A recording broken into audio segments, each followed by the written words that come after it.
ও তুমি কার বুকে ঘুমাইলা রে বন্ধু,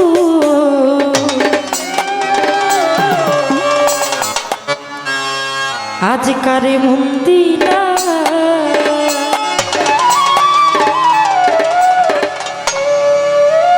আমার এত দিনের ভালোবাসা একদিনে ভুইলা গেলা।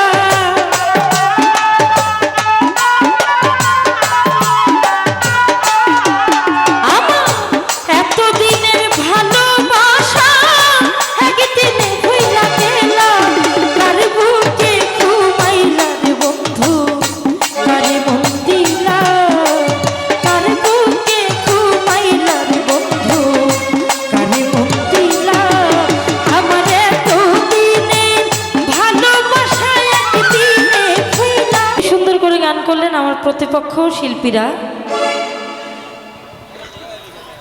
একটা সিনিয়র হোক একটা জুনিয়র হোক, তার সাথে যদি আমার গান হয় অবশ্যই সে আমার প্রতিপক্ষ শিল্পী। আমরা তিনজন বন্ধু হতে পারি, আমরা বন্ধু বাহিরে, কিন্তু স্টেজে আমরা প্রতিপক্ষ শিল্পী। আরেকজন শিল্পী আছে, তাকে আমাদের মান্য করতে হবে। তো আমি বাহিরে ছিলাম একটুখানি, আমার আপা নূর কাজল সরকার একটি কথা বলেছে, একটুখানি শুনেছি যে আমরা পালা গান করে থাকি, সেটা অবশ্যই, কিন্তু তালসঙ্গীতে যারা আছেন তাদের সাথে একটুখানি আমাদের ভাবটা বুঝতে একটু সময় তাদের লাগবে। আচ্ছা, এখন তারা বসছে আমার পিছনে, দেখেন আপা, তারা বসছে আমার পিছনে, এখন আমার দর্শকগুলো এলো সামনে। এখন হ্যাগো দিকে চাইয়া আমি ভাবটা দিব নাকি দর্শকের দিকে যাই ভাবটা দিব? অবশ্যই তাদের দিকে চাইয়া যদি আমার ভাবটা দিতে হয় অবশ্যই তাদেরকে আবার বুঝাইতে হবে, এমনে না হেমনে আমার বুঝাই দেন। এই জন্য তাদেরকে একটু আমার বলা। আর বিশেষ করে যে কিবোর্ডিক্স আছে উনি আরও অনেক কাজ আমার সাথে করছে, তো আমার রাগটা আর কে লগে না, আমার একমাত্র হের লগে রাগ, যে আপনি আমার লগে আরও তো কাজ কইরা আপনি কি লেগে এখন আমার ভুলটা। সুন্দর করে বিচ্ছেদ গান করলেন প্রথম যিনি গাইলেন। তারপর আমি নতুন কিছু গান লেখা আনছিলাম, মানে মানুষ, আপনারা তো দর্শক, গান শুনতে শুনতে শুনতে শুনতে আপনারা এখন শুনে হয়ে গেছেন। এখন বর্তমান মানুষ চায় একটু নিত্য নতুন গান শোনার জন্য। কি বলেন, সত্যি কি না? সত্যি না? তো কয়টা গান আনছিলাম, এর মধ্যে থেকে আমার কাজে লাফে একটা গান নিয়ে লাইছে। আমার মানে একটুখানি আমার কাছে সম্বল ছিল, সেই সম্বলের অর্ধেক আমার আফাই লয়ে গেছে। এখন যে আমি কি গামো এইটার বুঝতেছি না, তো চেষ্টা করবো নতুনের মধ্যেই কিছু গান আপনাদের মাঝে করার জন্য। ধন্যবাদ। আগে পীড়িতের আগে বেদনার কথা, তারপর হলো পীড়িতের কথা, কিন্তু আগে পীড়িত না কইরা তারপর বেদনার কথা কইতেন তাহলে মানাইতো। পীড়িত না করে বেদনা কইরা তারপর আবার পীড়িত করলেন, এটা আবার কেমন আমি বুঝি নাই। যাক, ও এটা আপনি নতুন নতুন আমদানি করছে আর কি আমার ঝুমুর রানী আপা। তো আমি নতুন একটি গান রাখছি, আশা রাখছি সকলের ভালো লাগবে। ভালো না লাগলেও একটু কষ্ট করে শুনে নেবেন। আপনাদের মাঝে আরও বড় বড় শিল্পী আছে, তারা আপনাদের কিছু গান শোনাবে। ধন্যবাদ। আমি বেদনা থেকে শুরু করি, কারণ প্রেম থেকে শুনলাম, বিচ্ছেদ থেকেও শুনলাম, সব কিছুই শুনলাম, কিন্তু আমার জীবনটা হলো বেদনা থেকে শুরু। সেইখান থেকে আমি আমার মন থেকে একটি গান রাখি।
মদিনা